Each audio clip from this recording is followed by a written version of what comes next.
Welcome to Mizo Helpline Show channel. Ở đây thì tôi dùng dùng tệ in sao anh chỉ về để về cũ lệ hay tuần lai chú dâu là nu đâm lâu ở lát khóc mấy social media là mà tập bộ tiếng khanin hay ama lệ ama hi aron manga hay tian anh cho nên là serious message ama rồi chú pui chắc chuộc thì ama này tiếng hiện aron status sa sham du khóc mấy cái chào người aron tian này mà rồi chú ama hi rồi mang boxi chú tấm tắc khanin phone bóc hay bị thôi là nó to là nó nhang to te khan oma thil ka e li ram angai boxi aron tiani adam lo chan te po kha engma kha ron seilem lawani amaro chu kan seidu ber zo ka chuanin mitam tak comment kan han en khanin amoi lo ka tiang reng khop maya mi pai nan englo na sara tuk che ni kha ti ang chi te mo yu khur wang hi kha ti ang chi te nge trong kam moi lo deu mai comment chia ram tak kha tam khop maya maro chu kan mi zau pi kan Christian thau khan ni se chulai chu nya moi lo kan ti deu le ka kan ngai mo dewa trong kam te kan film khuranga ya kan chunga hianin atavek the ni ti hreila chuwang chuanin hey nya engang mi po lo ni sela uiranu nge po kha den hlum thitla khopia la dieng hlum tura an da to kha ni ma se mi ro pui pathian ta na thil ro pui tak te tu kha ala ni thaya chu thon thupa kan hravek anga thon thuan ti lai kan hravek anga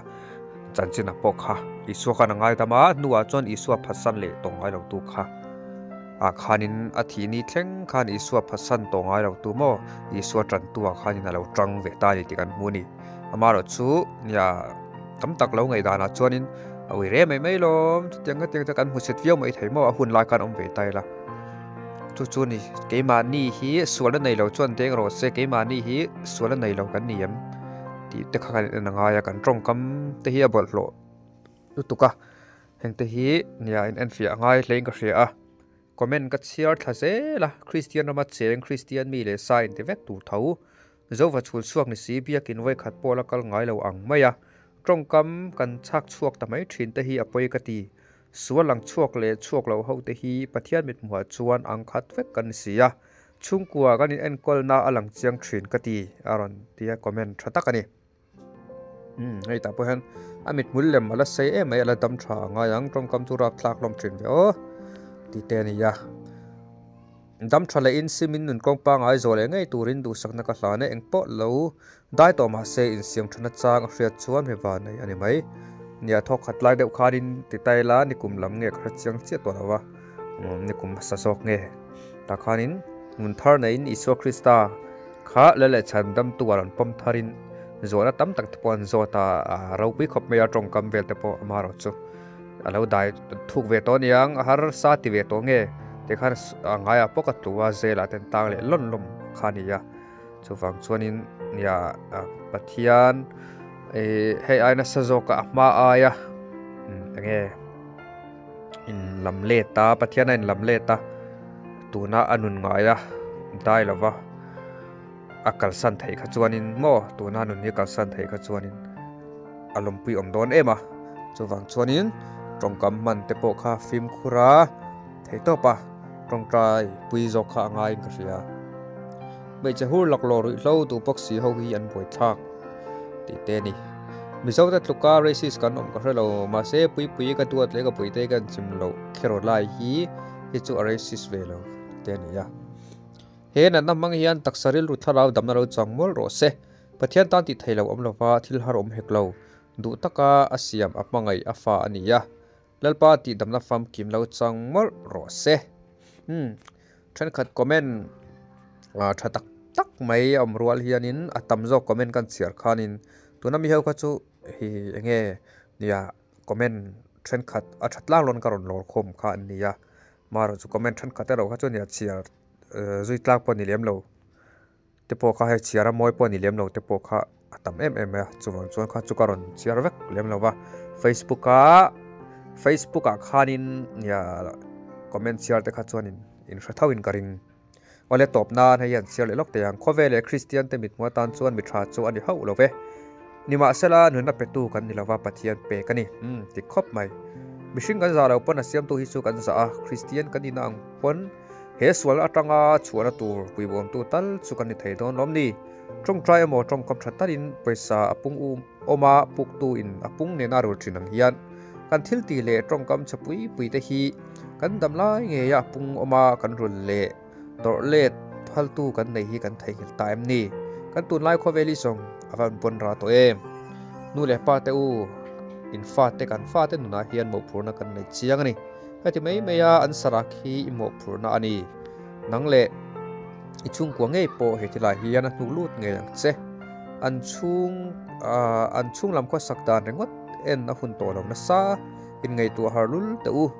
ke ka fa te trong kamatan ka du hau lo ka workshop tu hian angi fa chu voro atia a thatna tura chuan i warhum don si lo ati tunlai mihring nu le pa te hian in fa te aya ngai sak tang nga ti a chiang ka felber ka ti hau lo hetiang ko ngai chuan trong kam tlahol pui le rap thak tak hi an mang hi nge i kholawang nu le pa nep in chang kang kan tam hetiang chuan chung ko ke chia le chung ko dar huk hun kan tong chhomol mol don ang chho viau kan ram hian tute ma chuan volume se kan over le viau long mo volume lo pon ni se pathia nung betu kan ni na angin ring tu inte vek kan yom sia ring tu chu along chok tur ani ti te he thila hian pastor le evan kan ni khar lo ani point kan ti thei tok chu trong kam tha a lo dam le wa tang che han ti om tak si hi amak le ani he kan trong kam hi chunglam khian a chin chiang nge yang le mi chunga tla thi le damen kar le na nei chung changa kher chuan kei ka fiam thungam hlol lo ran te ni a tha khop mai post tha takani ai ivan sai dik tak em ti in mercy moi te hian in a reply ngal zaka ai lo pen tu emo te pan reply thawa em pon ni sala a dik khop maya chuwangin kan trong kam te hi saitong khanin kan chunga tlale theya kan film khur angaya mi trong kam chetlo na na man mai te ang mi po lo ni sala enge mi kan fasaya kha an niam po le an ra thei po le emo an sual po le emo ke mani ina enge kan vadon sondara khan kan mi zia kha lang zo kani mo chuwang ni thian tha te apo kha ni ta sela mo yu naw te apo kha ni ta sela mi chom chezok le mi nuai nung zok te tin mi sual tak zok te laka atong kam man dana khanin ami zia kha isha thei do ni chu ni chuwangin mi kha an eng lo po le khanin an trong kam man du dang kha lo chik la kha tarang khan hei chu tiang ka tiang mi ni mo ti kha an hriat thei lu tu ko ni chu nya kan mi zia kan lo in en let nang khanin lo ni ta zok ta sela trong kam tak te pon amang hep tianga trong kam tha hui chon ril ru po thatlang puen hian chik tai an chik mai la chu ni chuwang chuanin pui te po nya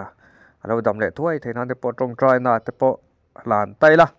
tin nia ama alo nalu tuk lo te po ni mai theya ka cheng ma kan ma hriat pui lo wa maro chu phone hi chu kan etik vek to a kan lo thra manga dam lo hei kaini te po lo dam lo tai la lo in chik thau tai la mo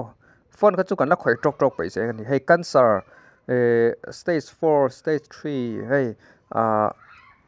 thi mai to tur kan ti te po hi phone chun len pe tho chu ni khami ni wang khan an na talo we ti na khan mi lo ani hei hi kan hriat thia manga ya sa chu phone ni chu tan tun lai khowela na kentel mo enge alawa kanom thei to lo thil tak ania khowela na kentel tak ang khani ya